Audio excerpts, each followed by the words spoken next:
सोनाली फोगाट की murder mystery सुर्खियों में है। इस हाई प्रोफाइल केस में बॉलीवुड, राजनीति, टीवी, सोशल मीडिया स्टारडम, साजिश, ड्रग्स से लेकर विश्वासघात जैसे वे सब पहलू हैं जिसने इसे अब सीबीआई की दहलीज तक पहुंचा दिया है। रोज नए खुलासे हो रहे हैं। इन सब के बीच सोनाली की शख्सियत सबका ध्यान खींचती है, लेकिन इसका जो खाका अब तक सबके सामने आया है वो अधूरा है। सोनाली को बतौर शख्सियत जानने के लिए हमने उनके बेहद करीबियों से बात की। उनके गांव भूथन कलां भी गए। हरियाणा के फतेहाबाद जिले के इसी गांव की गलियों से सोनाली ने एक ऐसी उड़ान की शुरुआत की थी जो अब किसी परी कथा जैसी जान पड़ती है। सोनाली तब सोनाली नहीं, सुदेश थी। निकनेम था देसा। सुदेश का परिवार साधारण मध्यम वर्गीय परिवार था। मां घर संभालती थी, पिता खेत, बड़ी बहन रेमन, छोटी बहन रुकेश और दो छोटे भाई वतन और रिंकू।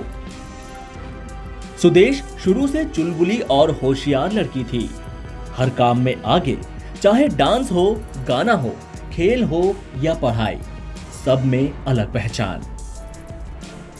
सुदेश के साथ पहली से 8वीं तक पढ़ी उनकी दोस्त लक्ष्मी बताती है कि वो हर काम में इंटेलिजेंट थी। 26 जनवरी को स्कूल के प्रोग्राम में उसका डांस जरूर होता था। अक्सर भारत माता वही बनती थी। उसके कपड़े, उसका रहन सहन, उसकी बातें, सब कुछ अलग था। टीवी और गानों का तो इतना शौक कि पूछिए ही मत। टीवी पर हेमा मालिनी को देखकर कहती थी कि एक दिन हेमा मालिनी बनूंगी, बंबई जाऊंगी, तू देखियो। मैं कहती कैसे जाएगी? तो कहती चाहे जो हो जाकर दिखाऊंगी। बचपन की ये बातें हम भूल चुके थे, पर जब टीवी में और फिर बिग बॉस में पहुंची तो सब याद आ गया।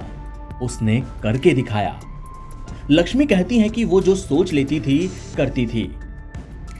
एक दिन ऊंचे पायचे का सूट और छोटी चाक वाली कुर्ती पहनकर आ गई। गांव में कोई लड़की ऐसे कपड़े पहनने की सोचती तक नहीं थी। कहने लगी कि ये मेरा नूरी सूट है। गांव की सबसे सुंदर लड़की वो ही थी। फैशन सेंस कमाल का था। कोई टोकता तो इरादे डिगने नहीं देती। हमें तो बचपन से उसमें हीरोइन ही दिखती थी। त्रिलोक चंद बताते हैं कि गरीब से गरीब आदमी के साथ मजबूती से खड़ी हो जाती थी। उसकी ऐसी ही सोच ने उसे राजनीति में आगे बढ़ाया। जब बीजेपी ने उसे नलवा हलका सौंपा तो उसने बहुत मेहनत की। वहां की परफॉर्मेंस देखकर ही उसे आदमपुर से कुलदीप बिश्नोई के सामने खड़ा करवाया। सब जानते थे कि ये बहुत मुश्किल काम था। वो उनका गढ़ था। और तो और सोनाली को टाइम भी मिला, बस 15 दिन का, पर उसने ना नहीं किया। मजबूती से जुटी और अपने विपक्षी की चूलें हिला दी। अगर थोड़ा टाइम और मिल गया होता तो जीत भी जाती। संघर्षशील थी, समझदार थी सोनाली। गौरतलब है कि 22 अगस्त की रात को गोवा के कर्लीज रेस्टोरेंट में सोनाली फोगाट की संदिग्ध हालत में मौत हो गई थी।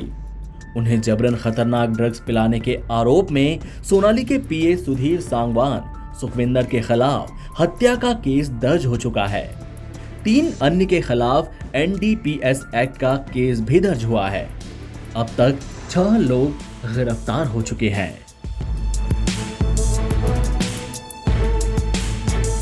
भूथन कलां से NBT ऑनलाइन के लिए ललित वर्मा की रिपोर्ट।